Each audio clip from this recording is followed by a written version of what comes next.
cesse de se démener afin de doter le village en infrastructures éducatives et en matériaux pédagogiques, sans oublier les innombrables efforts fournis pour accompagner la communauté estudiantine sadelloise qui sont, rappelons-le, confrontés à de nombreux défis dont nous ne saurions passer sous silence celui du logement qui va crescendo en raison de l'accroissement du nombre d'étudiants chaque année. Si le problème de la scolarisation est en grande partie résolu, un autre problème pointe insolemment son nez,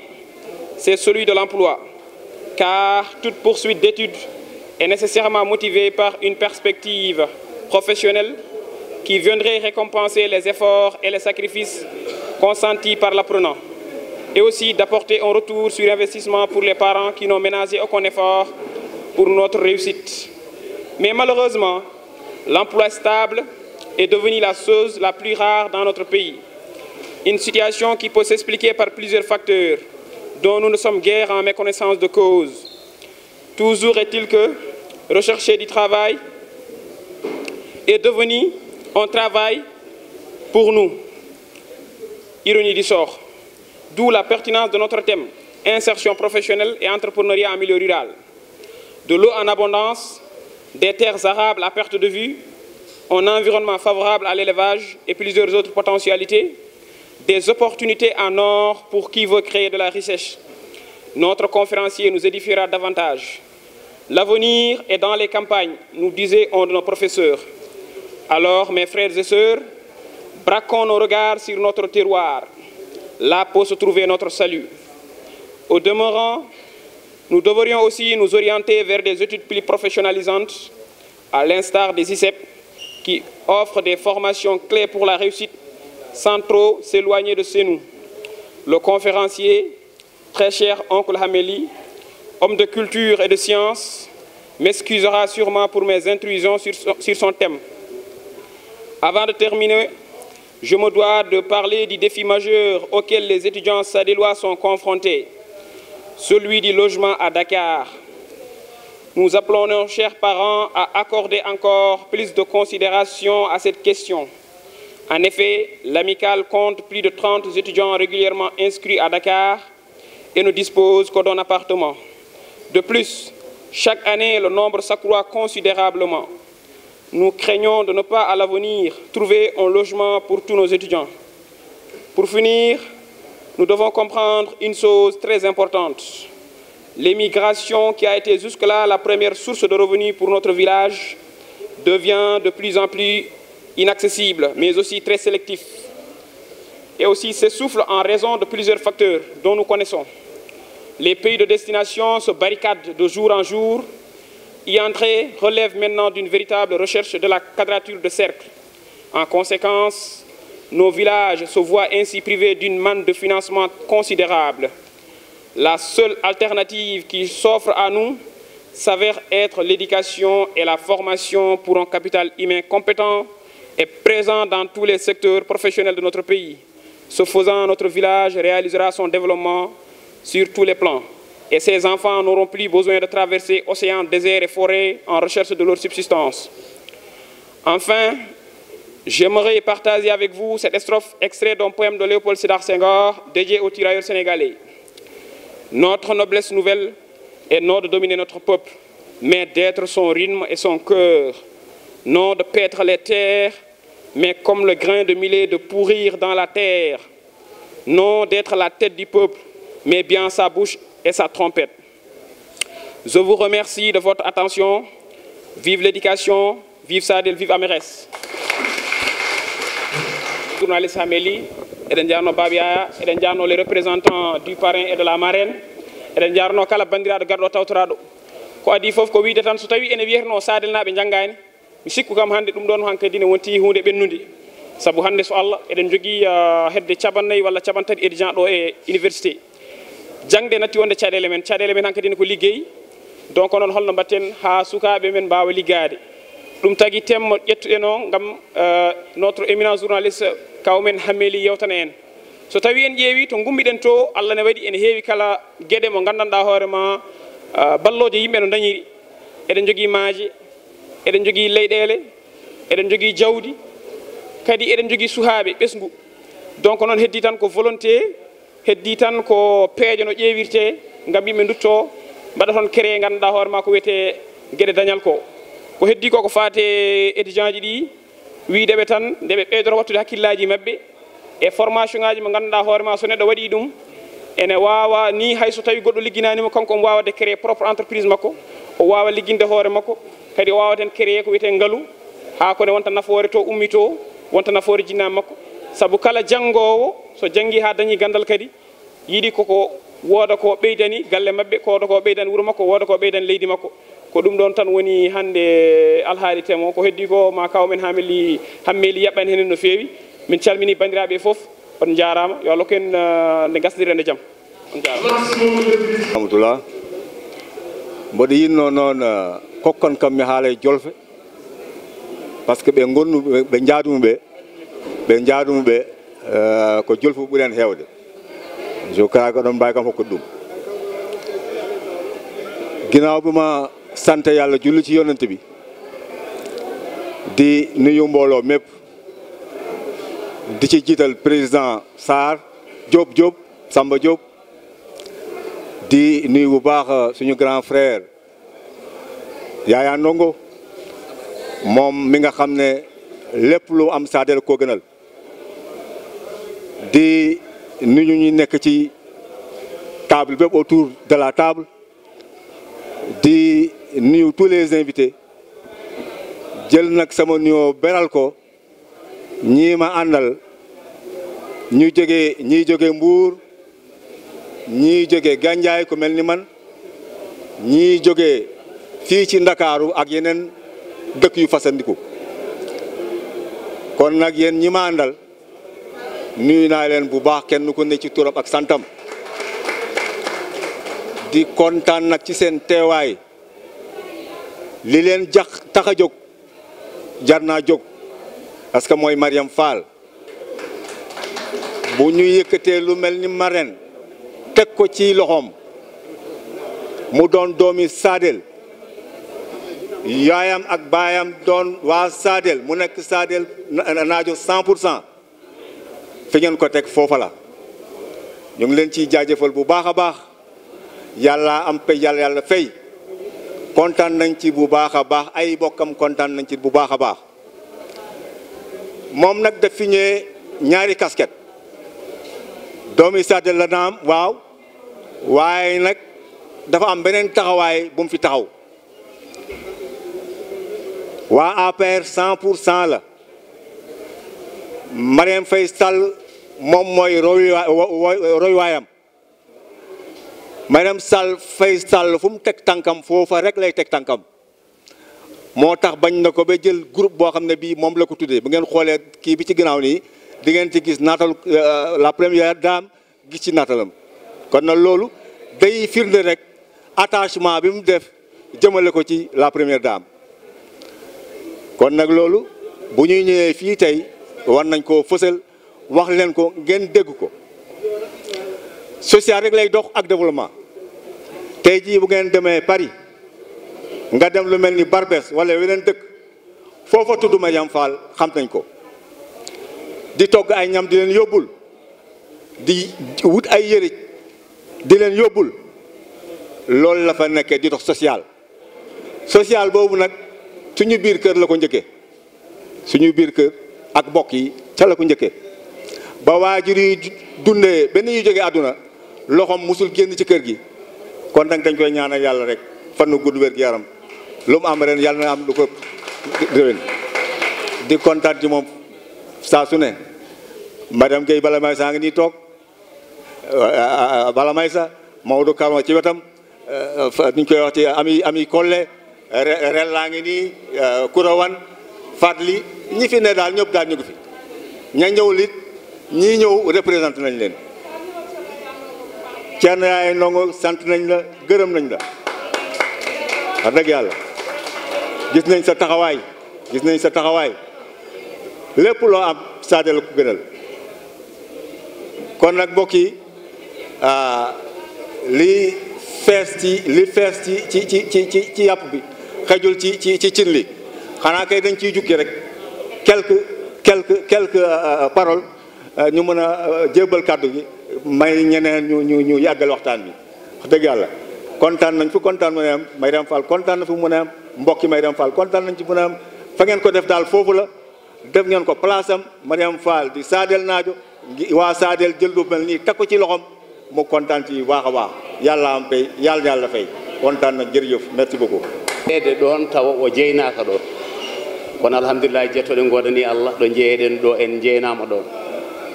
kadi en gari en tawi konngol Mas Ali Diara Fall woni Mas Fall ko ɓi sala kunnade Bilali Abbas ko gorko mo Sadele guele noodi guele coccaka laaɓi gorko mo Sadele gumpari gumpidane maayo dundulo beddude jedde ɓe e janjilide ndeke noon so ari o ardima konu Mayram Fall koddo sala kunnade Bilali Abbas Allah waɗi ko haaji kono kay Allah waɗi ko haani en ji dendagal rendo makko en mbi ɗumen bisimilla ñëpp ñu ngi fi ñi bëgg Mayram Fall ak ñi Mayram Fall bëgg ñëpp ngi fi kon ñu ngi leen ne bisimilla boo leen ma fekkee dama leen di ne bisimilla su ma àndee ak yéen dama leen di ne bisimilla dama leen teertu leen gàttandu leen ndaxte yéenay man maay yéen man maay Mayram Fall mooy man lu sante ko yàlla ko wona ɗum ko en tawi ɗo gorko toroɗo mo torlani lorlani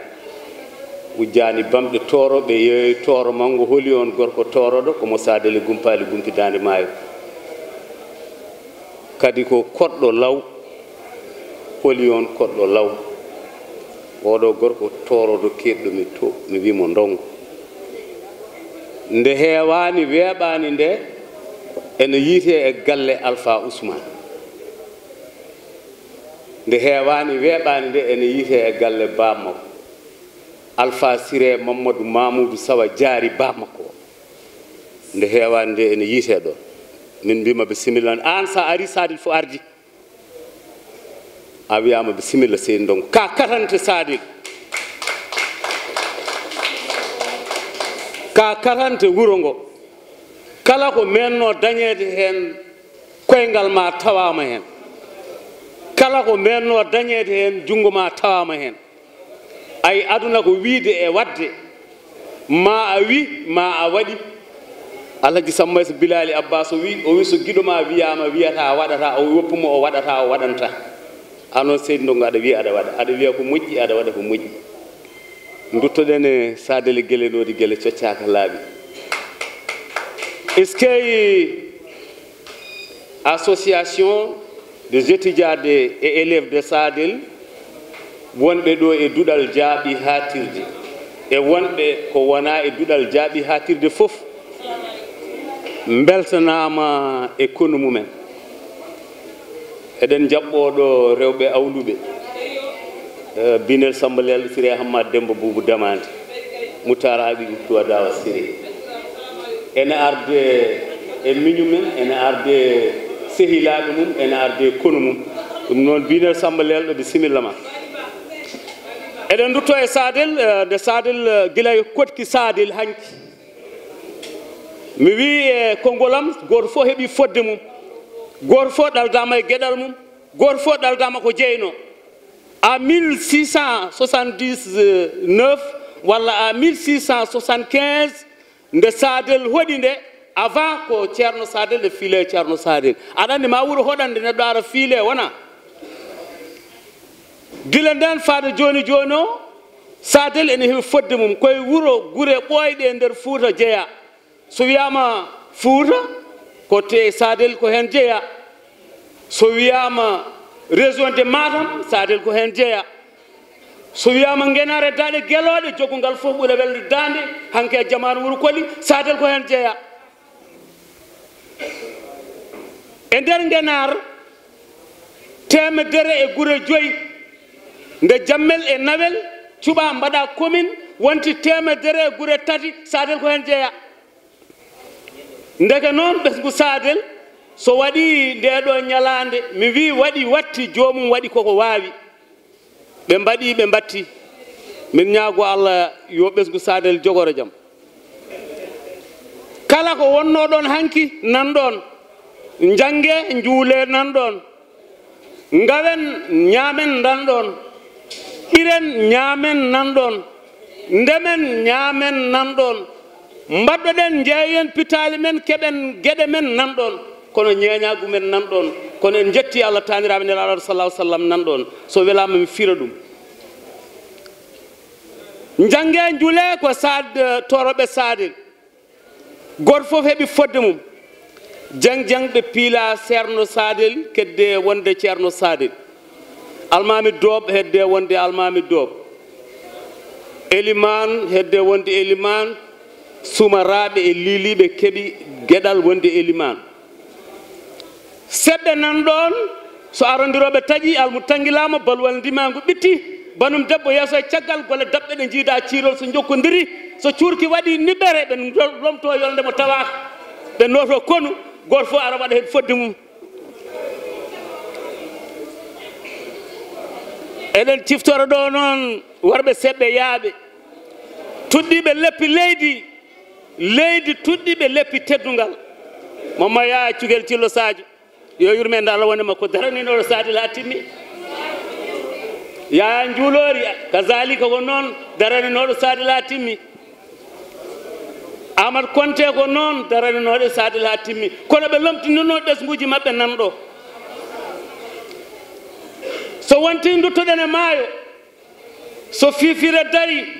so ngaaru diwi falgilima hol nortoɓe norno ko yari maayo mo yarani deɓele baccani balamaji jolani e sembu lembulani kono ɓen goni subalɓe ɓe mbi ko subalɓe kono ko suɓaɓe e nder kala e rendo ittoɓe gueɗe nortoɓe nani de ñamminoɓe yarnoɓe woni cubalagu nan ɗon pulagu nan ɗon so hankadine ala ko heddi puloye kilo kalaje puloye ndirgu dimaɗi fina dado ñaaƴa yene ɓe ganda joote ɓe joote gandano galle babiraɓe mumen nde woni dawen ɓiren dañen cippen ñaamen nde pulagu nan ɗon en jetti Allah eɗen jogui gallunkoɓe men suɓaɓe bandiraɓe ƴeewe oɗo ñalawma hande hol suɓaɓe hen tawa kadi ko ɓiɓɓe sadel naɓe jeeyaɓe sadel ɓe calani ko gonnoɓe jettani babiraɓe mumen waɗa parrain o ko Abdourahmane Sade Malal Mamadou jol yongo yowta ko on waɗa parrain o kala ko neɗɗo ne waɗa e teddugal Abdourahmane Sade Malal Mamadou ne waɗa guilay social ha e wallidde kala e gueɗal Abdourahmane Sade Malal Mamadou ne waɗa so rokkama oɗo ñalawma mo handi hen amonto e États-Unis dowlaji dentuɗi Amérique ko acteur de développement kala e teddugal omo waɗa ko sadellaji holto kaɗo mareno koddo sala kunnade Bilali Abbas Mayram Ali Diara Fall badɗo koɓe mbaɗi waɗi koɓe mbaɗani woni wadde ko yimɓeɓe mbaɗi wadde ko waɗani kala e teddugal e moƴƴere Mayram Ali Diara Fall waɗi o yonni o ñanti o waɗini o towni o ɓuri o ɓurni so ñalawma ɗi darima ndeɓe mbiɓe dokkimo gueɗal o wi kanko no hokka gueɗal hol galal ngal hokkata o nodda awluɓe ɓe o nodda min o yomin gara min daranomo ɗo e ñalawma kadi nde o wiyata yomin jaarde o hokki min ko fodde goto hemen fof totti ɗin ko pasmi ndongo ko ni tan mbatta o wi Binel Samba Lello Siré Hammat o wi sa ari ujunnaje nayyi nani ko ɗum ko participation ma pasma Nabou Ndiaye ko ɓinguelam kadi ko gawlam o wi sa faye arde ujunnaje nayyi nani ɗum ko pasma jurgal ma o wi Aliou Baylen ko enen jeyda mboɗo yinma aɗa yiɗi mboɗo ittanma gueɗal ɓaɗa mboɗo ittanma gueɗal noon sa faye yaade mi nawma o itti ujunnaje nayyi o wi ɗum ɗo ko minen jeeyi ɗum noon koddo sala kunade Bilali Abbas so hokkama nde ñalande ndaw ko foti ɓennene taniraɓe nelaɗo Allah sallllahu alayhi wa sallam woni galle babam Sarif Oulali Haydara Karara jinnaɗo mabɓe nana jooɗi oɗo yaya ndongo jooɗiɗo ɗo o ko jinnaɗo mabɓe saabi oɗo e yummaɓɓe jiidi yumma e baaba ala fof noon ko bonni hen ɗum noon en beltanima Allah en beltami kono noon bandiraɓe mi haalan on so Touba Thiaya ñootama waɗama 100 métre so alda nani dey e duhol ban ɓornetaake holko tagi mi wiide noon kon kay ni tan mbatta so golle wuro darima ɓe pecci dañde ñeende maɓɓe woni minen min ndenana maɓɓe hanki maɓɓe min ndenana maɓɓe histoire wuro men min gaynanaɓe ko hanki amen min guurde maɓɓe ɗum tagi oɗo ñalawma so ari soɓe mbi yomin kaal hen min kalan hen nde woni dawen ndemen nañen ñaamen nde yummiraɓe amen so babiraɓe maɓɓe ndefi guese mumen anani ha remru ndu yani coñal yonti yummiraɓe amen ndonoto ko cengel mumen walla nani beñuwaraji mumen naata e guese babiraɓe maɓɓe ɓe mbiya ɓe garanne nani de ko doɓale maɓɓe so neɗɗo noon remani renani a jabbani a remani renani so demal coñal yonti a wi garanɗa ko roɓani ma ko demɗo weela ɓe jaɓareni min noon ɗum noon bandiraɓe amin joguino mawɗo goto ene wiye Samba Amadou beñu ganna o wi juude Fouta ko mbeyi juude labba hacci labba Coumba Gaysirel Maynel Dieynaba baylo ngu ɗum ɗo arduno ɗum ɗo noon caggal mi weltima nde wonno an ka haqqille ɓolo ayi wona duuɓi mawno tawi neɗɗo ala ko haqqille min ñaago Allah jomiraɗo subhanahu wa taala biyo wona baɗowo laato yo Allah ɓeydu haqqille allahumma salli ala rasulillah o goto e sadel naɓe jaaɗo e nder sadel moɓe jiɗi jiɗɗoɓe moɓe parnotoɗoɓe ene arno rendudema ɓe ñalawma o ko Aliou Gaye ɓuuri andirede Aliou Baynel allahumma salli ala rasulillah gajjam Allah woni men wallede kono fodde wallitede par ce que kala ganduɗo mana trajectoire moɗon to ummiɗon e to gonɗon hande ɗo koye wallede tan poɗɗon waɗede par ce que oɗon beeli wallude par ce que kon tinniɓe neɗɗo tinniɗo ene weeli wallude eywa kala ganduɗo mana henna to sadel woni géographiquement ummima toon ɓe gari ha ɗo henna e condition ngaji ɓe jogui toon ɗi hen ene andi c'est très difficile ɗum noon min ñaagui Allah tan min kewani en haala no fewi enen gondi onon e amen enen gondi min ñagani on tan ko yo Allah yettin ko mbatton ko henna yo Allah jaɓan on ko mbatton ko mbi jaagi seydi rasulullah sallallahu alih w sallam eywa affaire kadi mana ene sadel eywa ko min konti ko sir moɗo par ce que onon goni jeunesse ɗum noon tan en ñagani on Allah اللهم بارك لنا في أسمائنا وأبصارنا وقلوبنا وأزواجنا وذرياتنا واكتب علينا إنك أنت التواب الرحيم سبحان ربك رب العزة عما يصفون وسلام على المرسلين والحمد لله رب العالمين. Conférence d'aujourd'hui dont le thème porte sur insertion professionnelle et entrepreneuriat dans le milieu rural. Tout d'abord, permettez-moi d'abord de présenter notre cher conférencier. Il s'agit aujourd'hui d'un homme de culture, d'un homme de lettres, d'un homme d'histoire et d'un homme engagé pour la communauté Peul. Il s'agit de Hamé Amadou Ly. Né à Mboyo, dans le département de Podor, dans la région de Saint-Louis, Hamé Amadou Ly a fait ses premières humanités de l'école coranique dans son village natal, Mboyo. Bismillahirrahmanirrahim. Chers étudiants, chers parrains, chères marraines, chères autorités ici présentes, mes chers doyens, c'est un grand honneur pour moi de revenir dans ce temple du savoir, l'université Cheikh Anta Diop, que j'ai quitté il y a de cela 22 ans. À chaque fois qu'on vous invite à faire une conférence à l'université Cheikh Anta Diop, à chaque fois qu'on vous invite à faire une conférence à l'université Cheikh Anta Diop, vous avez un problème au départ. Dans quelle langue dois-je m'exprimer? Si je dois répondre à l'appel des étudiants, en respectant l'adage poulard selon laquelle Kalakomai et Ratoko le défi, on l'aurait fait en français. Et ce sera juste un partage ou des pistes de réflexion qu'on va tracer pour que nous tous, nous cherchions la solution adéquate à la problématique de l'emploi. Mais quand on a invité des parents de Sadel, du Fouta et autres militants des langues qui sont là présents, avec la faiblesse également que j'ai pour le Pulaar, et je sais que s'il s'agissait seulement de remuer la langue et de rouler des airs, on ne ferait pas appel à Ahmed Ly, peut-être on fera appel à Tidiane Kassé, à qui encore, que sais-je. Mais c'est parce que c'est une problématique liée à la langue que vous m'avez appelé, donc vous me permettrez de faire l'exposé en Pulaar,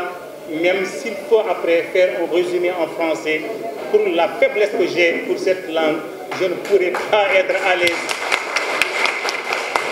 Je ne pourrais pas être vraiment à l'aise en le faisant en français. Ndiapodon Binefe. Weltare et weytare et étudiants ji Sadel naaɓe ɓe ngannduɗaa ɓe mbaɗitaaɓe keewɗe ndiwi kilométre uji keewɗi ngari totti en micro hannde yo en jewtide men ko faati e nde ɗo tiitoonde nde ɓe cuɓi. Mbiɗen e nder Sadel ɓe jogii unooɓe nde ɗo rogere, e nder Ngenar eɓe jogii unooɓe nde ɗo rogere, e nder département région de Matam ɓe jogii unooɓe nde ɗo rogere. So ɓe taccii keeri ɓe taccii maaje ɓe ngari haa e hakkunde maaje ɓe totti en micro, ina gasa tawa ko yiɗande tan woni ɗon e yidde wattorde en, kono wonaa sabu eɗen ɓuri ɓen eɓe mbirti eɓe totti en micro o. Allah jaaraama, on jaaraama seydi Diop. Ko weltaade kadi hollirde wonde eɗen ngardi e yimɓe ɓe ngannduɗaa ɓe foofirta tan ko ɗemngal ngal. ina jeya heen Yaqubu Diallo, Samfa Toyka e Samba Ba, ɓeeɗo ko kañumen ngoni pengal Mamadou Alassane Ba. Kala ko faate jangde Pulaar hannde ɗo e ndeer leydi wuro ngo ɓuri tentude Thiaroye woni koye juuɗe maɓɓe. Allah jaaraama, on jaaraama. ina jeya heen mo korsinɗen miñi men, mo pawɗen yaakaare men, mo ngannduɗen kadi leeli walla yaawa inchallah so weli Allah ma yettin faandaare nde ɗo jiɗɗen ɗo. Kono Amadou Moussa Anne, journaliste gonɗo to Pinde FM, en mbima bisimilla. mi wawa kadi fuɗɗade taw mi wiyani bisimilla. gollidiɓe men ɓe ndenduɗen to banggue goƴo men e pinal, somi yi Binel Mboup e kala ɓe o wondi ɓe o ardi, ɗum ni kadi wonko ɓeydata ko heewi e nder ko addi en koɗo. ɓe mbi ko yo en jewtanɓe e nder ndeɗo toɓɓere insertion professionnelle et entrepreneuriat en milieu rural. joni noon enen ko ɓuri ko hen hewde keeweni gondi ɗo ko en étudiant ji. so en tottama tiitonde woni sujet, hade men nadde e sujet o e etade jumpude ɗum, ina moƴƴi ƴeewen lelgo ngo holno mahiri, holno lelori e holko soomi nder. Si j'étais devant un sujet de dissertation dont la libellule est insertion professionnelle et entrepreneuriat en milieu rural, mi ƴettat crayon am mi diide less insertion professionnelle, mi ƴetta crayon am mi wayla goobo mi diide entrepreneuriat, mi waɗa encadré milieu rural. Par ce que milieu rural wonata un cadre de repère ɗo ganduɗa ɗo gueɗe ɗiɗi ɗe fof ko toon duttitto. Insertion professionnelle holno haade men nadde hen ko ni jiɗɗen lelnirde yewtere nde. ko adi fof etade ƴewde piren hunde e kelme ɗe, hayso tawi no modérateur o waɗiri ni saabu o betti en, mbeɗa andi o namniyi ko jinni goto biyeteɗo Google, mataw rokkimo ko fof, kono kam min joddaki min kaldani, mi anda to ƴetti ɗum. Seydi Ndiaye, Allah jarama, jarama. Insertion professionnelle ma en ƴeew haalde ko fate tiitonde nde no mahiri ni e ƴewde firu kelme ɗe. so en jawti ɗum ma en ƴeew holko woni les opportunités, woni holko joguiɗen to banggue dokke Allah ko poɗɗen yaltirde e basal, kono kadi ma en ƴeew holko woni les obstacles, woni hol tongi ɗi ganduɗa ɗi ko kañum tongi en ha mbasɗen yettade ɗo paaɗen to. caggal ɗum mbaɗen esquisse de solution, woni ƴeewde hol peeje dewateɗe ha ɗum wawa wonde. en jutnata ko to banggue firotoyete sabu ina wayno hannde kala jogiiɗo téléphone mum so namdima Google holko woni insertion professionnelle holko woni entrepreneuriat holko woni milieu rural tan jaaboto ɗum wadde ɗum foftini en no feewi hayso tawi eɗen mbawi wiide ko wiyete insertion ko koko nanni jotodiral hakkude neɗɗo e rendo mum walla jotodiral hakkude neɗɗo e golle won wiɓe wonde insertion ina ɓaɗodiri ko wiyete intégration hayso tawi wonto serti saabu insertion esi waɗi kono processus ni intégration woni ɗo neɗɗo heƴini kono noon insertion o ko natnude insertion ko soɗde walla soɗade il s'agit mere latin wiyetede insérer firtat ko introduire natnude e nder entrepreneuriat noon seka e baɗal entreprendre holko ɗum firti démarrer une activité dont on est l'initiateur soi-même woni umminde gollal ngal ganduɗa ngal ko an miiji ɗum lelni ɗum e ɗereji wadde feere ha lelna ha darna gueɗe bawɗe addude ɓamtare rokkude fittandu eɓɓo woni ko wiyete projet ko ɗum tan mbawaten wiide entrepreneuriat so en naati e nder gueɗe ɗe noon tigui rigui kalaten ko entrepreneuriat ummingol golle kono noon haalaten ɗo koko fati e monde rural ko ɗum woƴi en goƴe men ko Sadel goƴe men ko Ngenar goƴe men ko région de Matam goƴe men ko da jejjitaɗo Allah fektunoma kala ko mbawɗa firtoyde janggo e jaam wuuro maɗo Allah fektunoma ɗo aɗa foti ɗum ina foti ɗum tinde wadde ɗo joni ɗo milieu rural mo kalaten o tawde ko enen goni ɗo so en kaali Sadel tan wayi en kaali goƴaji men enen foof en kaali goƴaji Dande Maayo en kaali goƴaji Fouta kono en kaali tan goƴaji Sénégal fof e mbaɗi ɓurtidinde saabu milieu rural o hayso foof jiidani goɗo ɗum ɗo ko ɗum ɗo woni titre o tan hande titre mo kalten o ko jomiraɗo wiyonome waylata rendogo so wona rendo ngo dari ha yiiɗi waylude hoore mum manam mi waɗata on inséré e nder la chaîne du travail mi waɗata inséré e nder chaîne du travail so wona ononne mbaɗon entreprendre dilli noon sababu hatta yughayyiru ma bi anfusihim mi rokkata on golle mbeɗa heñno on mbeɗa nanno on mbeɗa waɗa oto mbeɗa waɗa oto so wona e nder moon mi yi oɗon dillina sababu oɗon jiiɗi onon e koye moon darnude ɗum ɗon kono hande ko wiyete ko insertion sociale walla insertion professionnelle jaafuɗon ɗum wona tan goƴe men enen Sadel naaɓe wona tan goƴe men enen Sénégal naaɓe ko ɗum goƴe tunduɗo hande hakkille kala laamiɗo leydi hande kala gardiɗo ɗo e wuuro kala gardiɗo direction kala gardiɗo ministére kala ko mbawɗa ardade aɗa jogui caɗele hande saabu ina wayno yimɓeɓe jiɗat ko heƴde e nder ma ya heƴni ɗumen ya wat ɗumen inséré beele ina keeƴa e nder catal walla callalal gollorgal e nder leydi Sénégal diwti tundi hoore laamu tundi hoore directeur uji tundi hoore fofen wadde firti ko en dañanta ɗum ɗo feere joni joni kono kam eɗen mbawi darnude laabi ɗo yimɓe poti rewde ha mbawa dañde ɗum ɗon kono noon sen mbi insertion d' abord e entrepreneuriat ɗiɗɗi foof ina waɗi ko wiyete des obstacles haade men arde en mbayliti gueɗe ɗe haade men arde ko wiyete ko les opportunités woni hol fartanŋeji ɗe Allah rokki en haade men yettade toon ma en gar hade fartanŋeji ɗi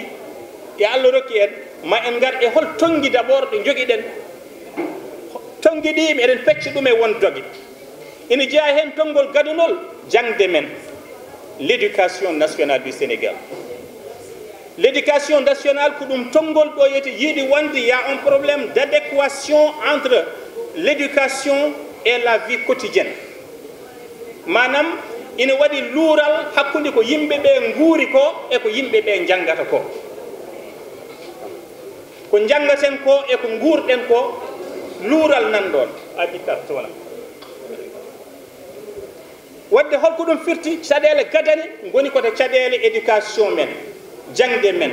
soko jangga guila primaire ha université so famɗi so meeɗa redoublide duuɓi 17 o janggata ko holno o wawri ɗemgal o janggani holno o dañiri gollal walla o janggani holno nafiri walla o janggani holno dañiri gandal tawde école mbo dontuɗen e nder tubakoɓe jangguinani en holno jaltirten e caɗele janguinta en ko holno mbawruɗen ɗemde firti ko jangde nde ko tonngol jangde nde ndewaten nde ko tonngol ko obstacle kadɗo en wawde yettade fandare nde jiɗɗen nde ko jangga ko ko banggue ko wuura ko ko banggue ina weeɓi ni rokkude yeru so tawi tan neɗɗo ina yaha ina fini école udditi ɓinguel ma joni codna ɗum comci kesi somo janggoyo o ɓornoɗi so arti mbiya ɓorta ha gara hirnoyade o woni ɗiɗo ɗo tan no andinma o gartuɗo e galle e o janoɗo to artate to e to yahate to wona gotum holɗum firti ko jangate ko e ko wuura ko wona gotum wadde premier obstacle ko systéme éducatif men notitaki e jangguinde en gandal e jangguinde en